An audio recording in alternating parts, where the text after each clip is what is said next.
G'day everyone and welcome back to the next podcast episode for Voice of a Veteran. I am Heston Russell. And I am Scott Evan. In this one, guys, we dive into the Brereton report, the post-actions from all the crazy media that's been happening. Absolutely. We dive into detail of the true purpose, strategic, operationally and tactically, as Scotty then grills me on how I've been looking after or not looking after myself and some key takeaways moving forward. Exactly. So stay tuned, guys, because some of those golden nuggets will help you in your own life. Hope you enjoy.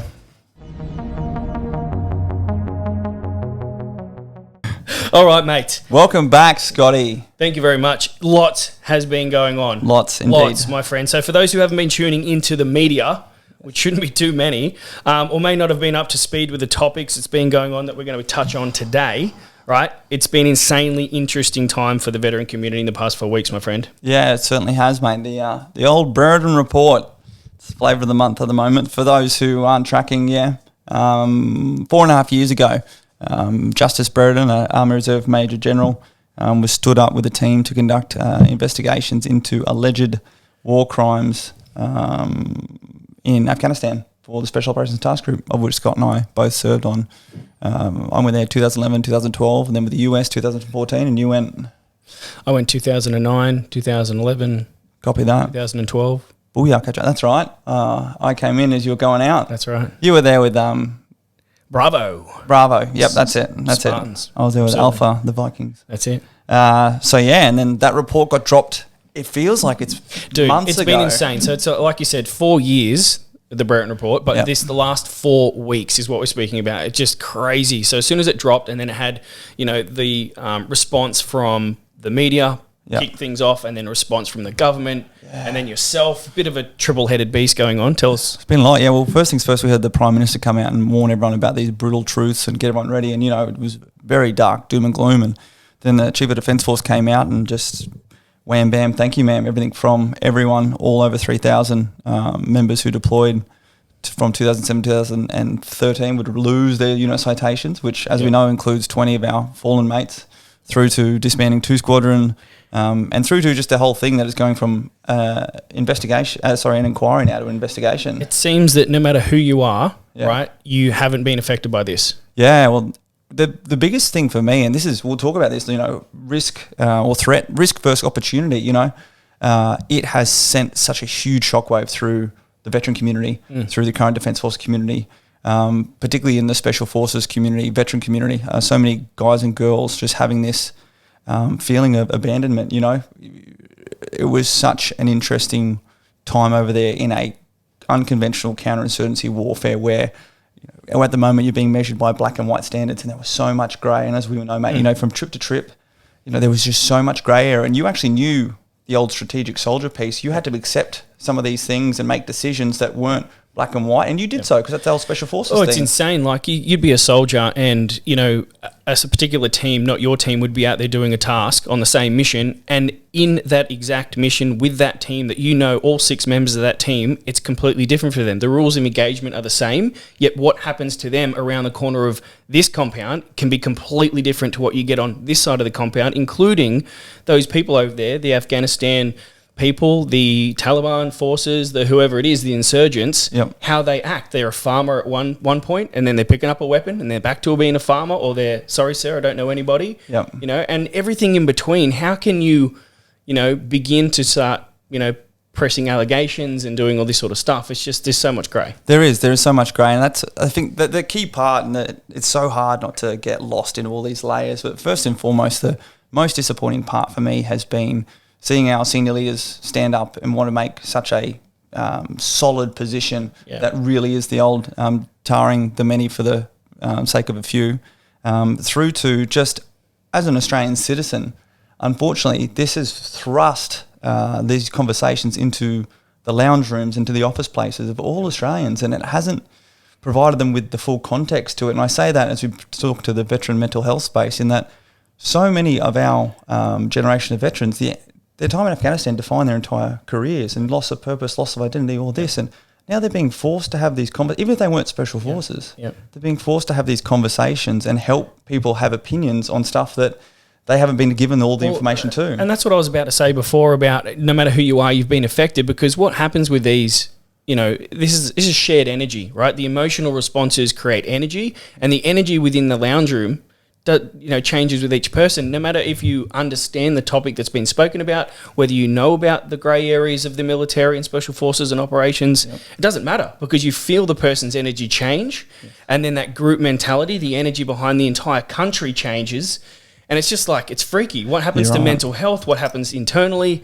And that's what we want to talk about. Very good point you talk about there, and it's the emotion piece. What has happened is, as opposed to commencing with objective fact and then allowing opinion and experience to shape emotional attachment to it, people have been forced straight into this as an emotive conversation. Yep. And as we talk about, particularly in the veteran mental health space, usually we actually start to commence our mental health decline when, for our first times in our lives, we rely on our mental resilience, because previously we're actually conditioned with physical and mental resilience as layers before those. So automatically there's emotions attached to this. Yep. And people, your emotions feed into the energy of others. And there was an initial huge sort of kick in the guts. But as soon as, we started speaking up to defend those who can't defend themselves, like our fallen comrades, watching the emotion and the energy of the Australian people get behind veterans has been so inspiring. Mate, it's insane. And to see how reactive everybody is in that, with their energy changing, that's the difference. You've got people pouring their positivity and their support through. And then on the other side of the coin, you've got people in rage. You've got people who are just not knowing where to place that energy now that's bubbling up inside, speaking and just turning that black blob into, like ink. It just spreads, yeah, mate, it's been spearing out. Including yourself, right? Yep. And that's why I wanted to bring this up. It's not the people in the lounge room watching on the other side of the TV, but you've been kind of championed a bit of a face and voice of the veteran community, and that has its positive and negative effects on its own, because simply by speaking up about topics that people should know about if they didn't already, and having a voice for people who didn't or don't have a voice, whether they're in the military or not. And then you've had to deal with these things yourself emotionally, and your mental health taking a hit. You want to? Yeah, absolutely. So, for context again, I think 2 weeks before the Brereton report was released, there was that article released by the ABC that spoke of a Marine hearing a pop and accusing November Platoon in 2012 of executing a prisoner. And that's where I just jumped on social media. Right. I reached out to ABC, I reached out to the project, and just sort of said for the first time, I was that platoon commander, which I didn't even appreciate myself. Everyone's like, hey man, like that's huge. Someone's come forward and said, I was like, nah man, I was like, my platoon. They're like, but yeah, there was special forces and this. I was like, okay, cool. When you're in the heat of the moment, you're just doing what needs to be right. And to their credit, the project, Peter Van O, reached out to me and we did a one-on-one. And then 2 weeks later, the Brereton report dropped. And next thing, I'm being asked for my opinion just because I've already had a profile speaking to this. And mate, it has been full on. Exactly. So something you were directly involved with, right? Some irresponsible or, allegations coming forth, information being out there, media twisting it, etc. Got your attention because you're directly involved with it. You have a face now, that's recognisable, and the media's doing what the media does and went, oh, we'll get him back on because it'll be good for ratings, right? And a story.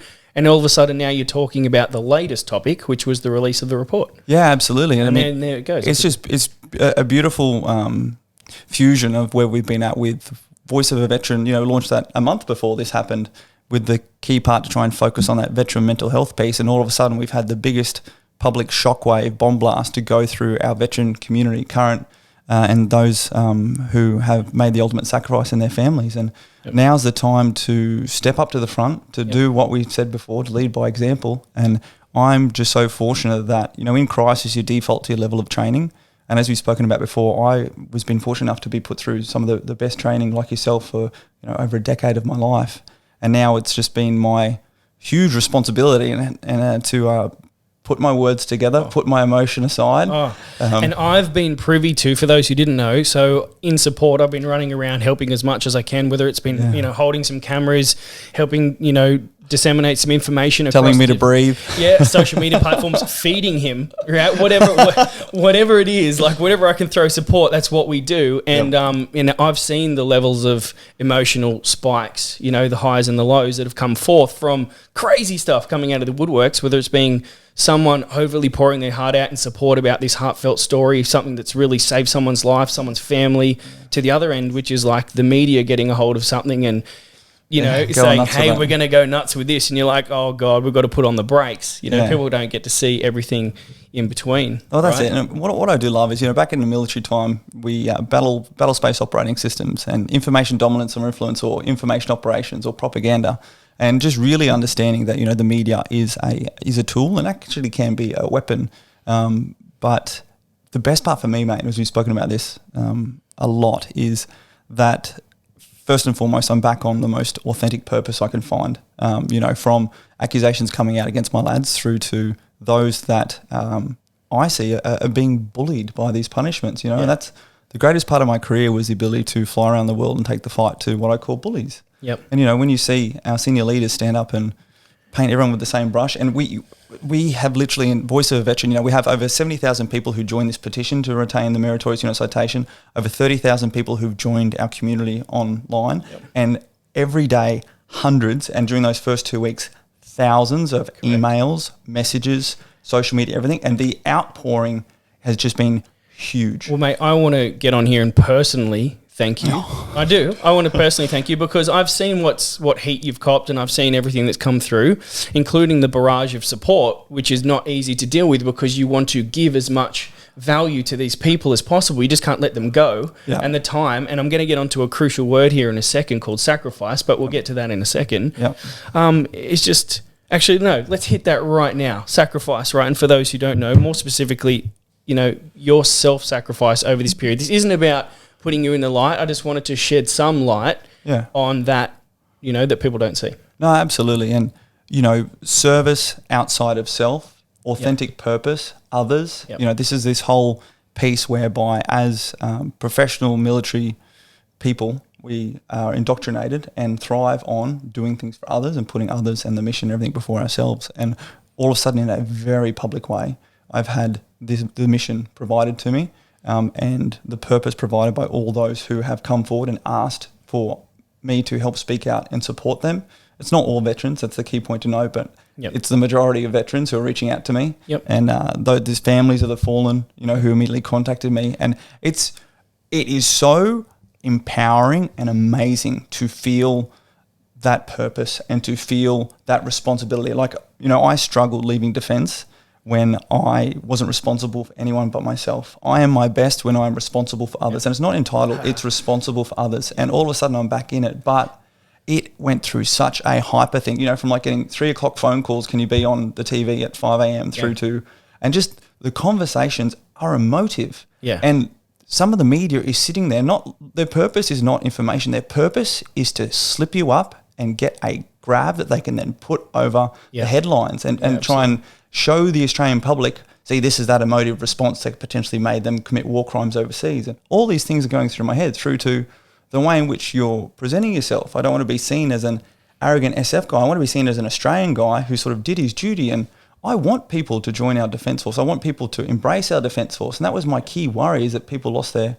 trust. But you know what? The response from the Australian public, however, has been so powerful. And that was something, great, isn't it? I underestimated that. You know, the optic is on our veterans, and Australians love our veterans, and they just want the opportunity to support them more. Absolutely. And it's like something positive, because everything has a positive in my view. Like, I'm a positive person. I don't like to look back very often unless it's for a positive reason. I can draw out some mistakes that I've made to make them better, enhance myself, do something. So I'm not one to look too back. But the positive side of it is it has given the veteran community and wider audience that one point to focus on, which has rallied the troops collectively together. We've come forward with something. And now our job, our duty to try and maintain this community that's been built, right, and offer services and support and value to a place where they can help themselves or help someone that they know, especially if it's a veteran or a veteran family that they know within the community that they can help out, right? So it's been a bloody busy time. Yeah, absolutely, mate. You know, we went into this thing trying to break down this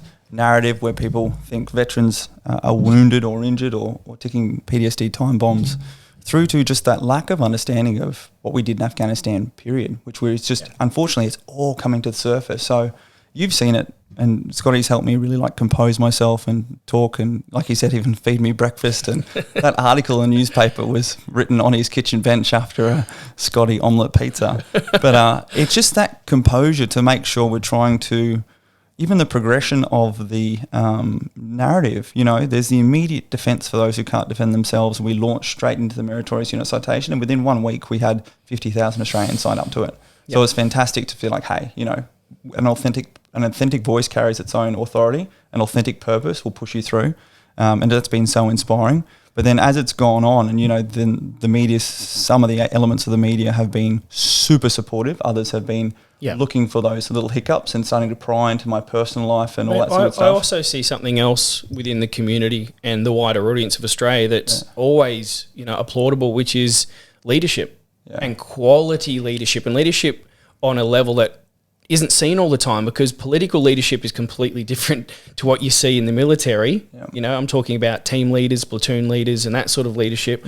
I see it differently to what I see in politics, right? And I'm sure most people do. So when a dose of quality leadership in that form comes to the forefront, people soak it up, man, because it's something that's so valuable in everyone's life that they can just hear what you're saying and really tune in and listen. I think that's what's been, you know, keeping the audience so captive as well. The benefit that I have is, you know, being an army officer, a professional military officer, a special forces officer. You know, I went through all the different stages of actual professional training, and then, you know, being in a unit like 2 Commando, where, you know, if the guys called you sir, it meant that you'd probably done something wrong, or they didn't like you. If they called you boss, they liked you, you know. And, you know, a lot of people will look at this culture like whatever. It was actually being measured on your performance each and every single day. And we talk about this daily renewable contract, and it actually kept you accountable to yourself and to them.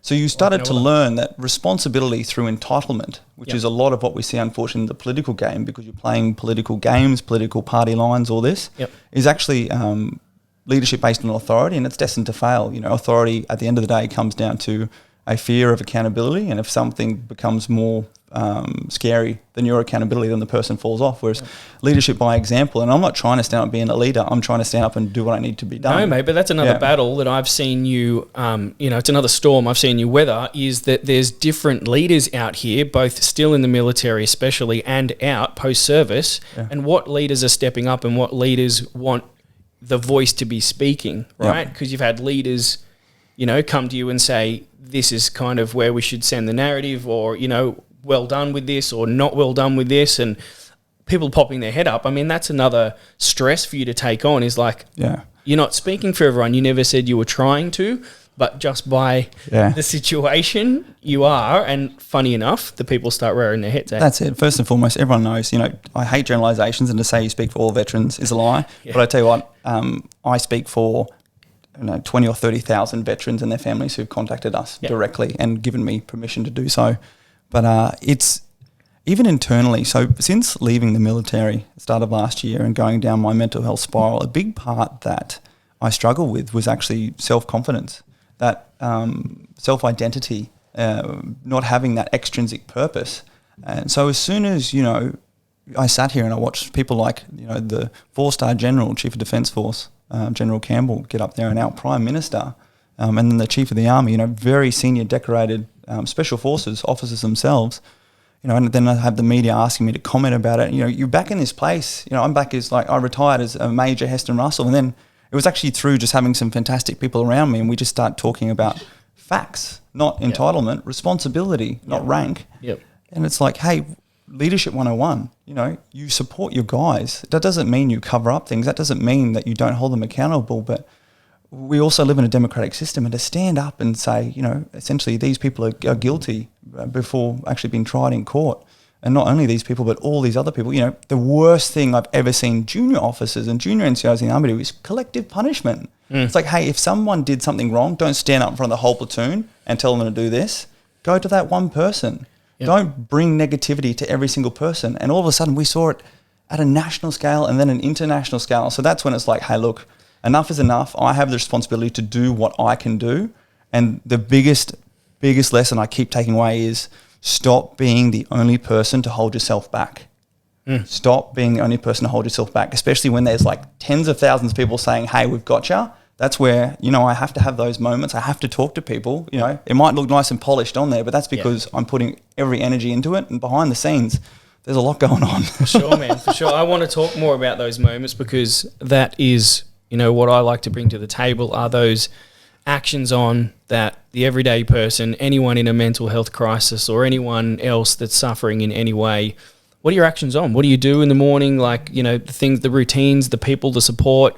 I want to dive into a little bit of that because I believe, whether you knew it or not, like you've been at the forefront of some stressful situations over the last week, and what better person to talk to in dealing with those stresses and giving some of your possible golden nuggets out of your routines? Yeah, absolutely. So those first 4 weeks, mate, I literally put the mission and the men, the people before myself. So I sacrificed myself. We do that. When there's a high tempo period in operations, it is whatever. You acknowledge that you fill your pouches up with as many snacks as you can, and you're not going to see the gym for a few days, and you crack on. And now at week 4, this is the first week I've gotten back into, I've been to the gym twice already. I'm actually eating food I prepared, not on the go.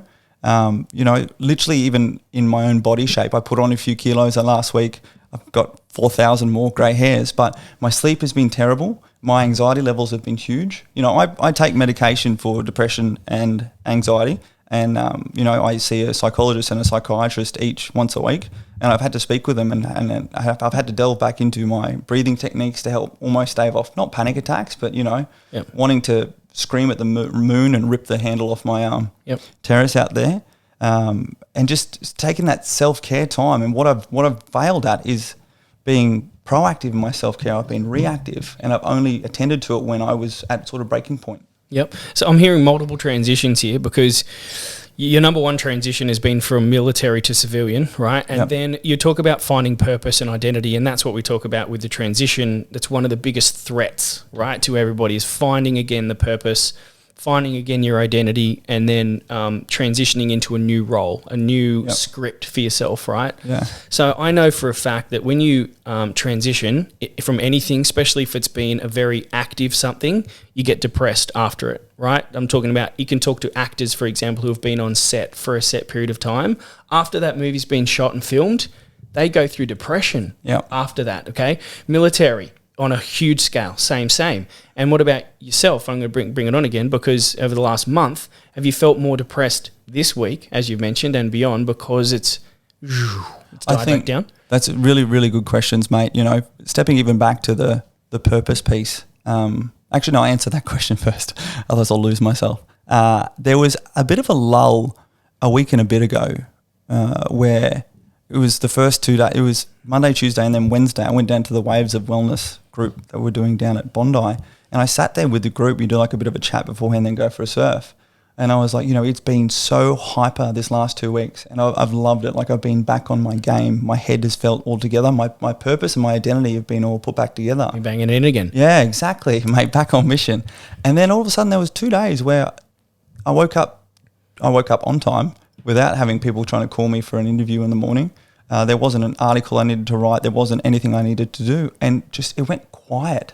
It went so quiet I could hear the ringing in my ears type quiet. Yep. And I sat there and I spoke to them. I was like, hey, I'm now so super cautious that I've just hit this huge peak performance, and all of a sudden it's gone. Yep. I've swum over the cliff, and there's blackness below. And I'm like, where to from here? Yep. It's being purposeful is addictive because it brings out the best in me. And this is like the dangers of, next thing, someone wants to comment on something random over here. And there's that, even in the media game, we'll have to do a separate piece on the media. It's such a bubble, but there's the threat of, chasing ambulances or trying to chase relevance, which starts to detract from your authentic purpose. Yeah, but have you been completely looking over your shoulder as well? Because you come from banging it in again, something that's high level, and then you have, a moment of quiet where you now have to, what you should be doing is re-zeroing on yourself and spending quality time with yourself and talking to yourself and recreating these scripts and, playing the right tunes. And you've got a whole process that should be happening in order to get yourself to good health. But you've been looking over your shoulder or in your phone for that phone call, or has it? That's my question. Has it been like you can't really move on because you're still, shit's not finished yet? Well, that's it. And then whenever there's been quiet times, there's been, and this is, I'm my own worst enemy. And to be honest, I love it, but it really takes its toll as far as the trust that our community has put in me, as far as their messages and the issues. And, there's so many more topics. This is bringing up so much emotive stuff for people, whether it's specific to this or just their sort of treatment and defense or just their their need to be activated and feel hope. That's why we launched Voice of a Veteran, to put a voice out there, because people just need to hear and feel that there's hope, and that's what gets you away from despair and from suicide in those places.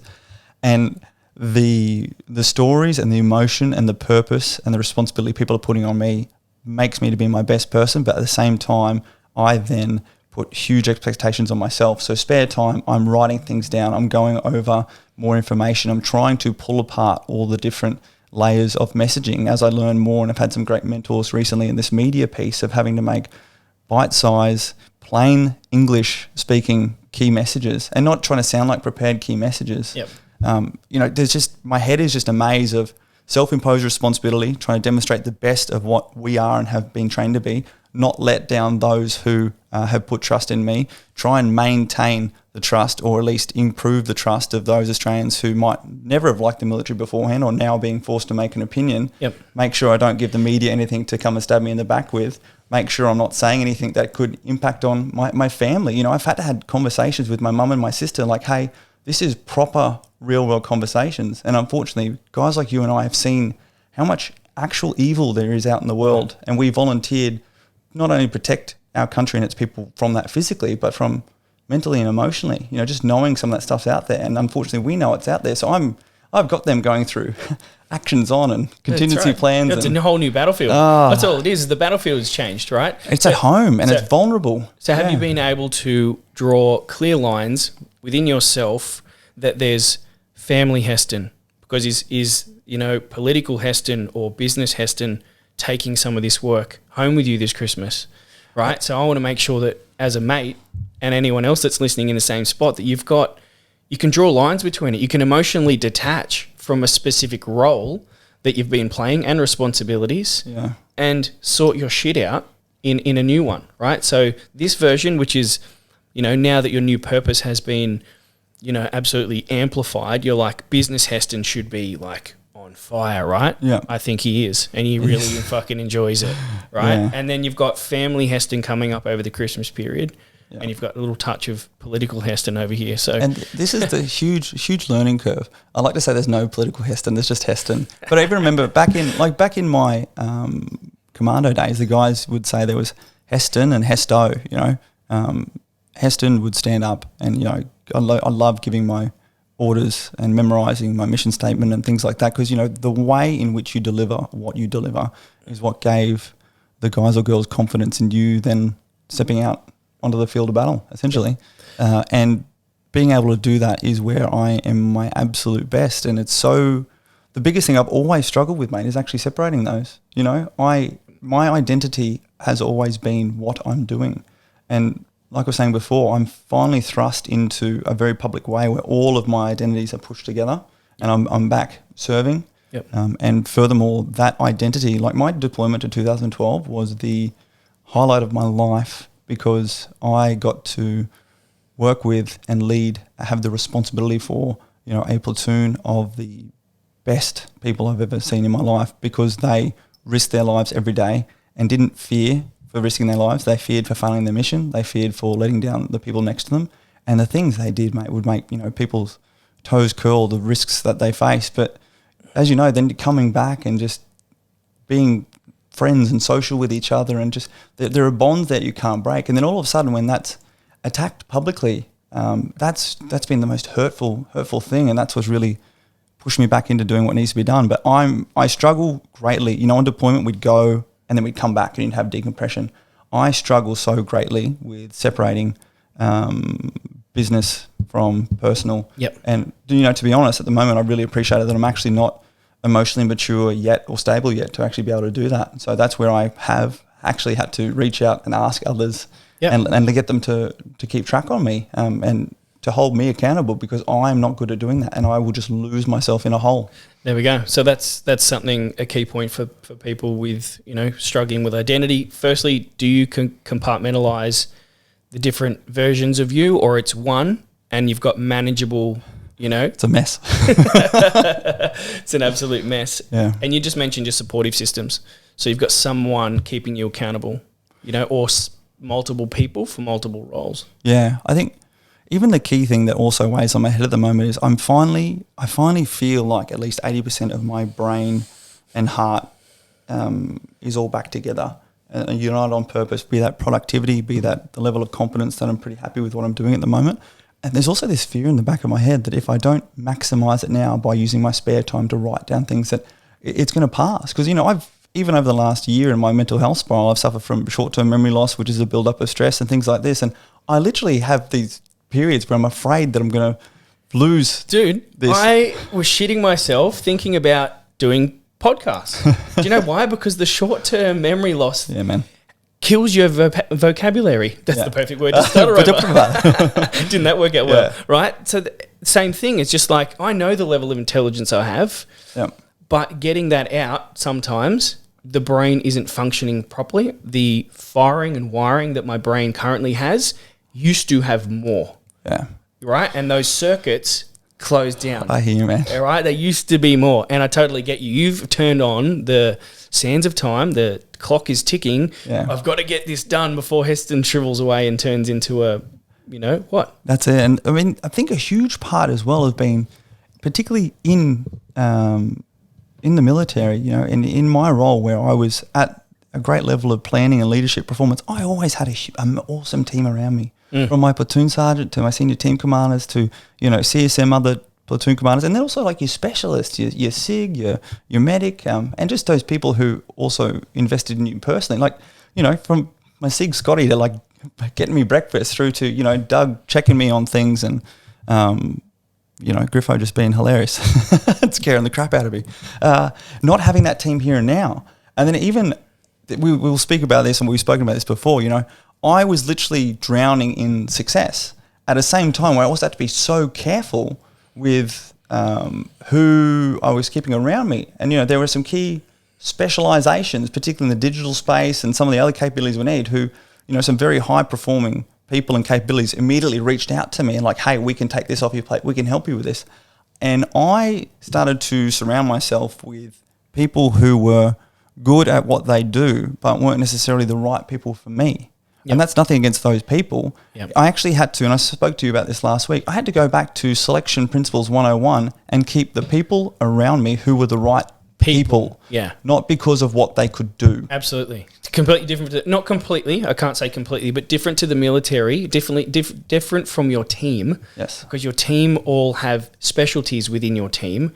And and that person knows that that's their role, and that role isn't changing. No. There's a level of confidence within that role. Out here, very different. Well, it's because, remember, in the commando team, we select people on their character attributes and their trainability. Then we train them to be those specialties. That's right. So in my salvation for time and wanting to maximize the number of opportunities and literally just trying to take some time away and give it to some people to take it off my plate, surrounded by like 3, 4, 5 different people. And I found myself investing more emotion into those and managing those people because unfortunately a lot of their purpose was not authentic. Their purpose was trying to utilize what we were doing for their own gain. Well, that's my point, is that you get these coachable, trainable people and then you give them the qualifications, where here you're looking for the qualifications that you need to support, right, the assets that necessary, and then you have to train the person, in people skills, because otherwise the team doesn't work. And that's what's really, really hard,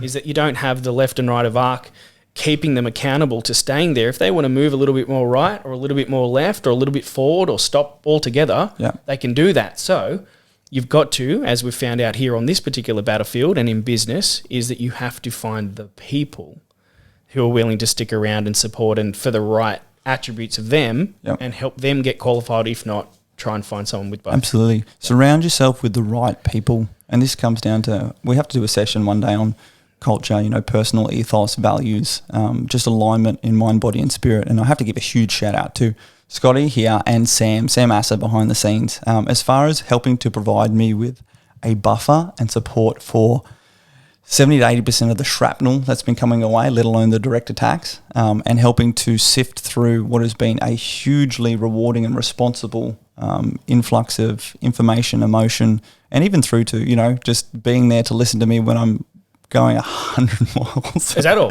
100? 100 miles an hour. Yeah, up it a bit, buddy.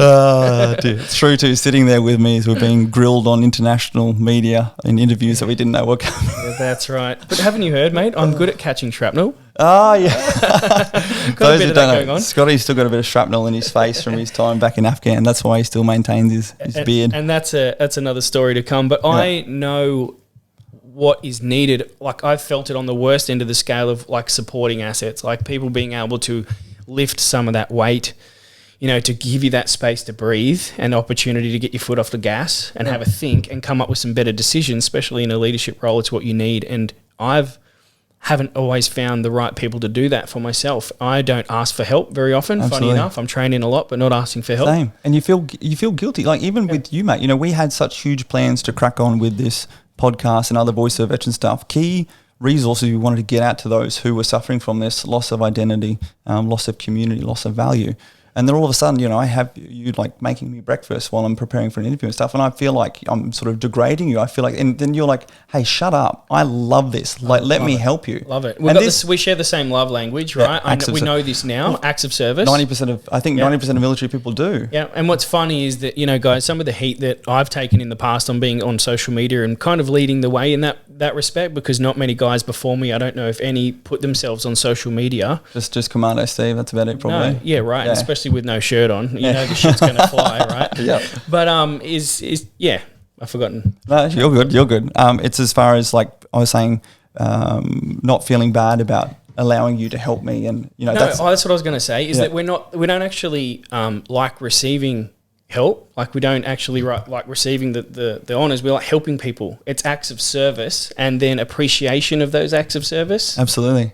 Now this sounds kind of familiar to what we've been talking about, the issue with the mental health and suicide rate in the veteran community about not wanting to ask for help. Oh, yeah. And we've just really been perpetuating the same thing in actions where it is potentially, you know, and had impact on my mental and emotional health. And it's come back to me not being able to ask for help. Absolutely. But you've realised that in order for you to down the speed, in order for you to lift the weight off, you need help. Absolutely. You can't do shit without help. And that's where I think the key takeaway for me is during those downtimes, when you definitely don't actually need help or particularly think you don't need help, it's very important to establish having the right people around you who can actually, and also being vulnerable enough to allow them into everything that's going on in your life. So as when things do pick up, when another media spike does pick up, the support network is already there because you're not going to ask for help. We might try and get better and ask for help, but we're trying to undo a decade's worth of indoctrination. So to have those preventative, proactive people in there around you who can be monitoring your personal, emotional, physical battle space. Right. And like when I went to Canberra, mate, making you go to the gym, making you eat something nutritious, making you turn your phone off and go to bloody bed. Yep, absolutely. But the level of support comes with the level of awareness that supporting asset has, right? Because if they have all the awareness and education in that realm, they know when to proactively dig in and say, no, this is what you're doing, go over here, whatever, which is great. And at times go, hey man, how are you? Yeah, you good? Sweet. And piss off. That's it. Sometimes it's like, don't tell me what to do. Right? But that level of understanding for those who have family members in the military or anyone else, that's extremely hard to get until the person firstly helps them understand and brings awareness to it. Otherwise, they don't know how to offer support. Because offering support is a talent. As well. You have to know. I made a great 2IC because of the person I am. I like to, like you said, acts of service. I like to be hungry. I like to do this for people. So being a 2IC was great for me. Yeah, absolutely. You know what I mean? Like I probably would have made a better 2IC than I would have team leader because I just find that that position there is me. It's so funny. I've always felt the same. I've always felt that I am. We've said this before, I'm not the most creative, but I'm fantastic at grabbing other people's ideas and working with them and making them better, more effective, more efficient. And, you know, I've always been, you know, I retired as a major. I've always had hierarchy above me and my passion and values always come from leading those I've been responsible for. But in this case, you know, as we said, there's not a single person from Defence has reached out to me, not even to say, shut your mouth. And there's no one that I'm really reporting up to, but it's even been that mental shift to me is like, hey, you don't need someone overlooking you. You need to surround yourself with people to take advice from, and you need to hold yourself accountable to those you're responsible to and hold yourself accountable to yourself.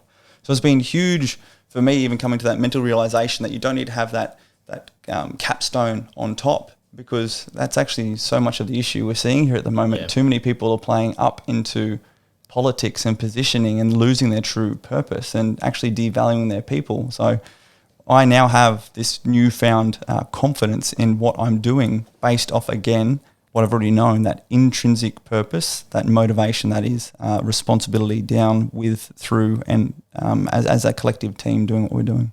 Absolutely. Buddy, just before you mentioned dragging us to the gym, eating properly, doing whatever. Right, let's talk about mental health, and then we did touch on routine, but we sort of skipped through it. Have you had to focus more on physical training during a mental health crisis? Did you find yourself like wanting to focus on the true, what you thought and is your purpose? Because the purpose got turned up 10 notches, right? You're like, yes, here's my purpose, or I found a purpose here, my responsibility around it. Yep. What happens to my regular routine now? Did my training change? Do I eat funny? Like, what's going on? Well, my purpose 5 weeks ago was to shred up for summer, and the carbo-loaded diet and just eating through convenience, and even just I'm an emotional eater. Like, I've struggled with eating disorders most of my life, and that's really, when I don't like my physical appearance, it actually has a further impact on me mentally, and it's been very unfortunate that I've been wearing suit jackets and stuff, and so many people say whatever, blah blah blah. It's dealing in the margins, but when it's you personally, it's your head, it's your space, it's where you're at, and it detracts from me. So now, even just changing my routine, so it's first thing in the morning, like, I have to work out, because what was happening was, it's like, I've got a bit of free time this afternoon, I'll actually sleep in and work out this afternoon. Everything just happens. When you think you have time, you have none, and the schedule has been getting full. So my non-negotiable is get up and go to the gym. It used to be get up and make the bed and go to the gym, but I'm now getting up at around 6 or 7 a.m. And Copper stays asleep in the bed, so I have to come back and make it afterwards. So let me get this right. When you were being selfless, when you were sacrificing self and doing your duty, your mental health and physical health took a hit. Oh, funny. I wonder how many, including a lot of mums out here doing the same thing. It's like when you're pouring your heart out for other people, you take a step back, maybe 5 step backs on your own personal health. Yeah. You're right. So time to re-zero. You got to re-zero. I guess I've been so privileged, and we're so many others who I can hopefully draw parallels to this. I've had the advantage is I've had words of affirmation pouring in, and that has made it worthwhile. But I'm only talking a short time. We're talking a 4-week burst period. But I tell you what, mate, if it went any longer, we'd be dealing with some issues, and that's where I need to use this time to recalibrate, to conduct a post-activity report and see what I need to do moving forward to implement some more robust strategies and routines. Exactly, and we've got, all hopes and desires with our plan to do a lot more, not media, I wouldn't say media, but marketing, right? A lot more activations and marketing and getting ourselves out there a lot more to help more people, right? To offer these services that we have, right? Cut through to those who need it, not those who just want to click through it. So it's going to happen again, right? Where we're focused on traveling here, doing something else, right? And we need to ensure that we take our routine with us. So you mentioned making the bed, that number one. Yeah, absolutely. I mean, it's just more so getting up and moving. Like, I don't drink coffee. I'm not a morning person. And if I don't move in the morning, that's why I now have to go to the gym. Like, I will be sluggish all throughout the day. First meal's when? Oh, I've been trying to do fasting. For me, my metabolism is so slow.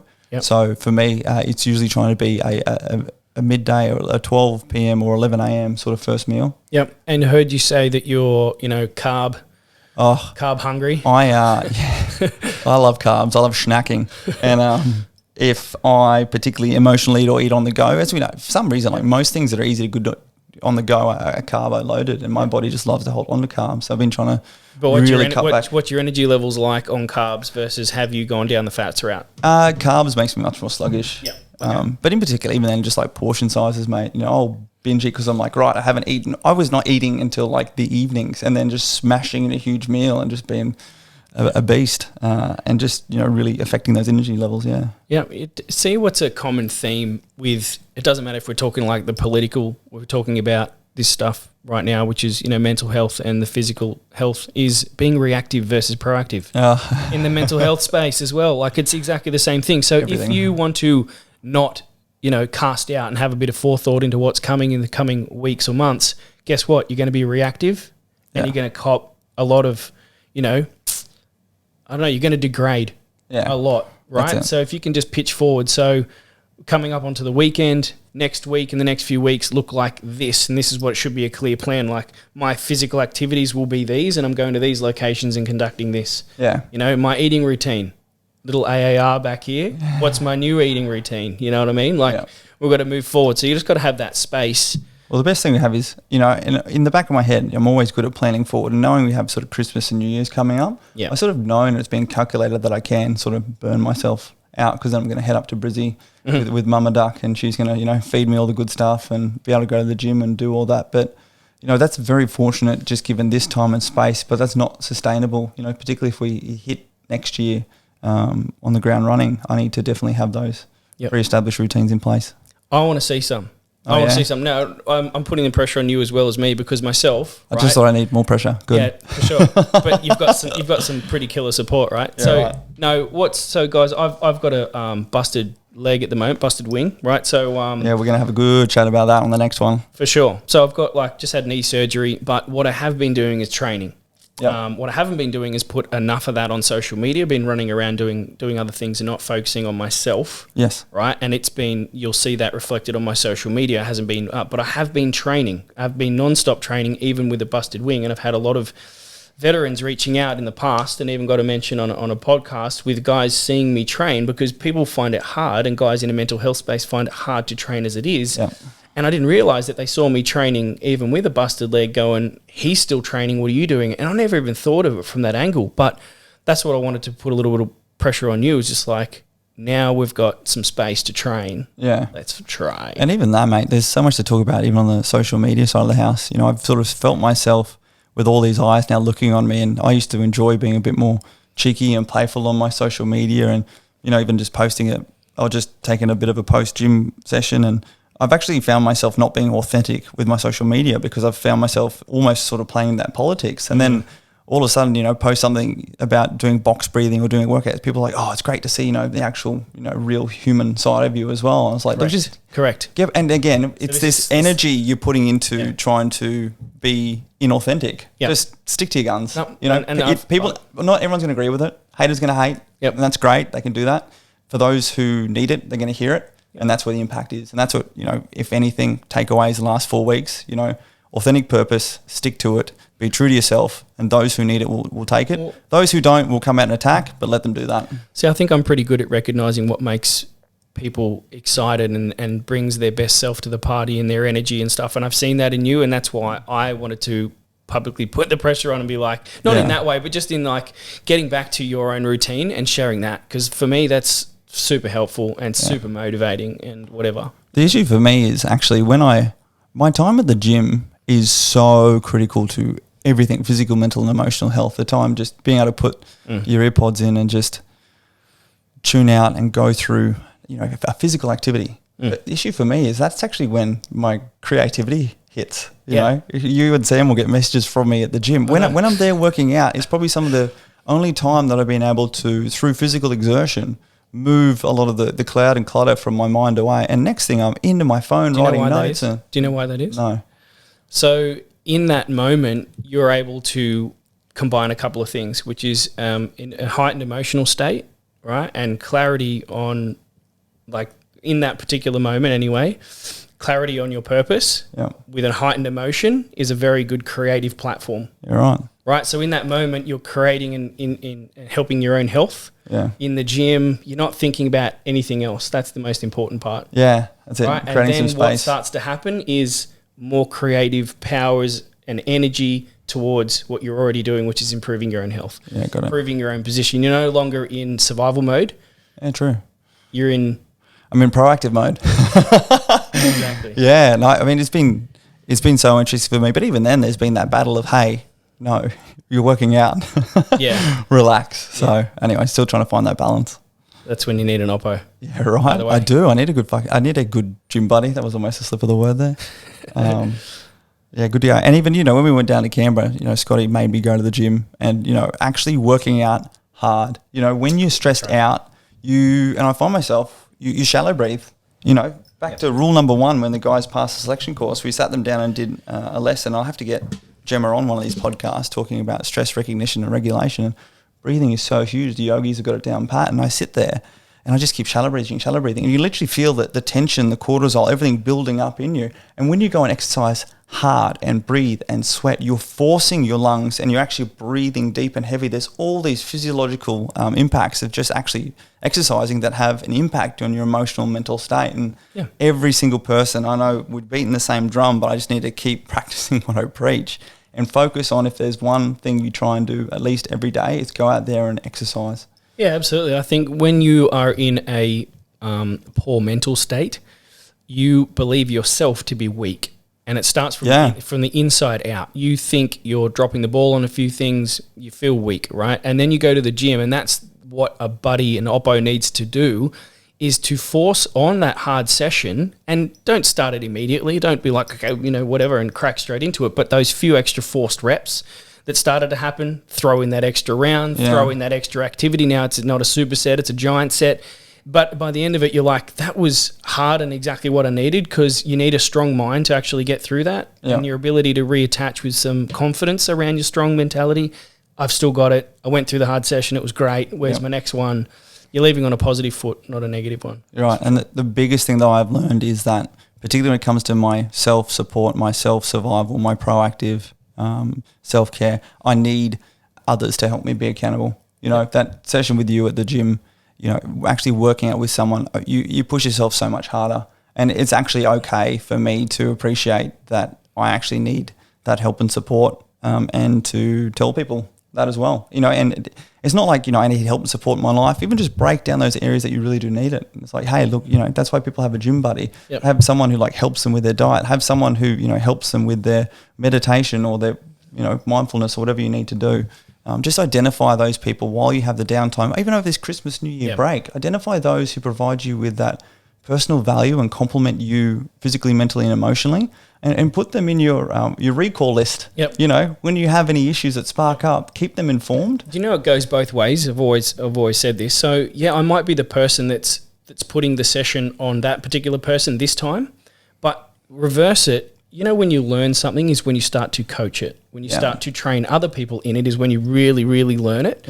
And it works the same way with, this session that we're talking about, or putting someone through a hard session, is if you're on the receiving end or the giving end, they're different, but they're both just as good. Absolutely. I'm saying we both got a good session in it, but me giving the energy is so good for me and so good for you, and vice versa. Absolutely. And, with we talk about veterans helping veterans. Either way, how therapeutic and cathartic it is actually helping someone. I keep talking to government systems and bodies and everything else about this proactive mental health solutions that we need. And simple fact that activating veterans to reach out and support other veterans, activating friends to reach out and support friends, it's actually good for both, because in the conduct of providing that support, you're actually investing and feeling value in yourself. And to your point, while I say 2012, my deployment in Afghanistan was the very highlight of my career, being responsible for people, one of the very, very close seconds was actually that last year and a bit running the selection course, and particularly the ability to especially select, but then also specially train. I'd have the future officers who passed selection course, then on the reinforcement, and teaching them what I knew from my combat experience on how to be the best tactical leaders, but also how to be the best leaders and leadership to the men and those responsible for, being able to impart that knowledge and information was just, you could do that all day. It's also much easier physically, but as far as the mental and emotional value, it's so huge. So just making sure you appreciate and cover off on those different areas. Yeah. Absolutely. I think that was, a key part to my transition is I went straight into the fitness and health space, but I went straight into coaching. Immediately. I went into a mate's CrossFit gym. I was the coach. I was doing gymnastics and CrossFit and bodybuilding, and I was the coach before anything. And it was those coaching sessions, taking classes, doing one-on-one PTs, trying to make an income for myself, but those sessions that were giving back to me.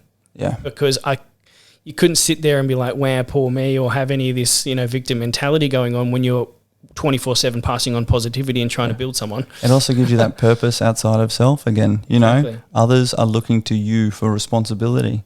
So it immediately draws us, and that's what we're great at doing. We're great at, one, demonstrating natural leadership, and two, providing that mechanism through which we can ourselves perform better by putting a layer of resiliency that is purpose outside of self between us and anything that could harm us. For sure. I'd like to see, as part of a transition, system in place, is that guys get to dabble with, things like that. It's low-hanging fruit because you're immediately a fit person. You've had a lot of time in the military to be a coach in that space, even around nutrition, even around emotional intelligence, anything like that. That's that's a little bit deeper. No, it's good. It's all that needed, mate. And I reckon we'll jump on this next time and really have a good chat about that whole transition piece. This is the huge part that we have the ability now with the optic on veterans and where we've been to take it up as one of these key subjects that we want to see change here and now. And now's the chance to do it. So awesome. All right. So, just to cap it off, mate, lots has happened. Yeah. But now it's time to reset, re-zero, and get back on target for Voice of a Veteran, us two talking on podcast and what's come off the back of it. Yeah, absolutely. We've been through a sprint. The key thing is, this is a long-term game and need to now take away some of the facts and key nuggets that you've even helped draw out of me here to then go and practice, preach, implement, ask for support and establish those regimes and procedures around us for the next 2021 burst, and at the same time really start to work with our community to help them be able to do the same. For sure, and that's going to come through feedback, guys. So give us the feedback, key topics that you've heard today you want us to expand or unbox a little bit more. That's what we need to know. We've got our own schedule ahead, and it's an exciting one. So absolutely, I think whatever this is on, comment, get in contact with us if you have any ideas or any small topics you pulled out of these you want us to elaborate on further. Scotty and I don't have a premeditated schedule here. We're all about actually providing value as opposed to providing entertainment. Roger that. Cool. Well, I'll see you on the next one. See you next time. Thanks for listening to the Voice of a Veteran podcast. We really hope that there were some key takeaways that might help you, be they relatable, be they aspirational, but we're not just here for your entertainment. So please make sure you remember, move on and action from here. And that's it, guys. If you've heard something here today that has truly helped you, it's our duty to share that information with as many as we can. Support is about being proactive, and that's taking action to better our own lives as well as the lives as many mates as we can. We love your support getting these messages out, so please subscribe. Go to our YouTube, Facebook, Instagram, LinkedIn, Voice of a Veteran. Catch you next time. See ya.